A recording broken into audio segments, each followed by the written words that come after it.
ನಮಸ್ಕಾರ ಸ್ನೇಹಿತರೆ. ಇತ್ತೀಚೆಗೆ ಸೋಷಿಯಲ್ ಮೀಡಿಯಾದಲ್ಲಿ ಒಂದು ವಿಷಯ ತುಂಬ ವೈರಲ್ ಆಗ್ತಾ ಇದೆ. ಎಪ್ಸ್ಟೈನ್ ಫೈಲ್ಗಳಲ್ಲಿ ಭಾರತದ ಪ್ರಧಾನಿ ನರೇಂದ್ರ ಮೋದಿಯವರ ಹೆಸರು ಇದೆಯಾ? ಇದರಲ್ಲಿ ಸತ್ಯ ಏನು, ಸುಳ್ಳು ಏನು? ಇವತ್ತಿನ ವಿಡಿಯೋದಲ್ಲಿ ಕ್ಲಿಯರಾಗಿ ನೋಡುವ. ಅಮೆರಿಕ ಸರ್ಕಾರ ಇತ್ತೀಚೆಗೆ ಎಪ್ಸ್ಟೈನ್ಗೆ ಸಂಬಂಧಿಸಿದ ಹಲವು ದಾಖಲೆಗಳು ಮತ್ತು ಇಮೇಲ್ಗಳನ್ನು ಬಿಡುಗಡೆ ಮಾಡಿದೆ.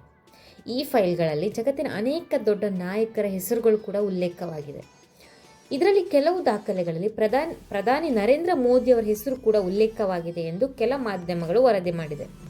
ಆದರೆ ಇಲ್ಲಿ ಬಹಳ ಮುಖ್ಯವಾದ ವಿಷಯ ಏನಂತ ಹೇಳಿದ್ರೆ, ಈ ಉಲ್ಲೇಖ ಪ್ರಧಾನಿ ಮೋದಿ ಅವರು 2017ರಲ್ಲಿ ಇಸ್ರೇಲ್ಗೆ ಮಾಡಿದ ಅಧಿಕೃತ ಭೇಟಿಯ ಬಗ್ಗೆ ಮಾತ್ರ. ಮೋದಿ ಮತ್ತು ಎಪ್ಸ್ಟೈನ್ ನಡುವೆ ನೇರ ಸಂಪರ್ಕವಾಗಲಿ, ಭೇಟಿ, ಯಾವುದೇ ಅಕ್ರಮ ಸಂಬಂಧ ಇವೆಲ್ಲದಕ್ಕೂ ಯಾವುದೇ ದೃಢವಾದ ಸಾಕ್ಷಿ ಇಲ್ಲ. ಈ ವಿಚಾರದ ಬಗ್ಗೆ ಭಾರತ ಸರ್ಕಾರ ಸ್ಪಷ್ಟನೆ ನೀಡಿದೆ. ವಿದೇಶಾಂಗ ಸಚಿವಾಲಯ ಹೇಳಿದ್ದು, ಇವು ದೋಷಾರೋಪಿತ ಅಪರಾಧಿಯ ಅರ್ಥವಿಲ್ಲದ ಕಲ್ಪನೆಗಳು. ಪ್ರಧಾನಿ ಮೋದಿ ಅವರನ್ನು ಎಪ್ಸ್ಟೈನ್ ಜೊತೆ ಜೋಡಿಸುವುದು ಸಂಪೂರ್ಣ ಸುಳ್ಳು. ಅಂದರೆ ಸೋಷಿಯಲ್ ಮೀಡಿಯಾದಲ್ಲಿ ಹರಿದಾಡುತ್ತಿರುವ ಆರೋಪಗಳು ತಪ್ಪು ಮಾಹಿತಿ, ಆಧಾರವಿಲ್ಲದ ವದಂತಿಗಳು ಅಂತ ಹೇಳಿದ್ದಾರೆ.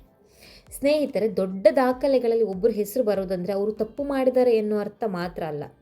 ಎಪ್ಸ್ಟೈನ್ ಅನೇಕ ರಾಜಕೀಯ ನಾಯಕರು, ಉದ್ಯಮಿಗಳು, ಸೆಲೆಬ್ರಿಟಿಗಳ ಬಗ್ಗೆ ಟಿಪ್ಪಣಿಗಳನ್ನ ಇಟ್ಟುಕೊಂಡಿದ್ದ. ಆದ್ದರಿಂದ ಅನೇಕ ಹೆಸರುಗಳು ಫೈಲ್ಗಳಲ್ಲಿ ಕಾಣಿಸುತ್ತವೆ. ಹೀಗಾಗಿ ಸ್ಪಷ್ಟವಾಗಿ ಹೇಳಬೇಕಂದ್ರೆ ಮೋದಿಯವರ ಹೆಸರು ಉಲ್ಲೇಖವಾಗಿದೆ ಎಂಬ ವರದಿ ಇದೆ, ಆದರೆ ಎಪ್ಸ್ಟೈನ್ ಜೊತೆ ನೇರ ಸಂಬಂಧವಿದೆ ಅನ್ನೋದು ಸುಳ್ಳು. ಭಾರತ ಸರ್ಕಾರ ಈ ಆರೋಪಗಳನ್ನ ಸಂಪೂರ್ಣವಾಗಿ ತಳ್ಳಿಹಾಕಿದೆ. ಸೋಷಿಯಲ್ ಮೀಡಿಯಾದಲ್ಲಿ ವೈರಲ್ ಆಗೋ ಪ್ರತಿಯೊಂದು ವಿಷಯವನ್ನು ನಂಬುವ ಮೊದಲು ಸತ್ಯ ಏನು ಅಂತ ಚೆಕ್ ಮಾಡೋದು ನಮ್ಮ ಜವಾಬ್ದಾರಿ. ನಿಮಗೆ ಈ ಮಾಹಿತಿ ಉಪಯೋಗವಾಗಿದ್ದರೆ ಲೈಕ್ ಮಾಡಿ, ಶೇರ್ ಮಾಡಿ, ಹಾಗೆ ನಮ್ಮ ಚಾನಲ್ನ ಸಬ್ಸ್ಕ್ರೈಬ್ ಮಾಡೋದನ್ನ ಮಾತ್ರ ಮರಿಬೇಡಿ. ನಿಮ್ಮ ಅಭಿಪ್ರಾಯವನ್ನು ಕಮೆಂಟ್ ಮಾಡಿ. Thank you.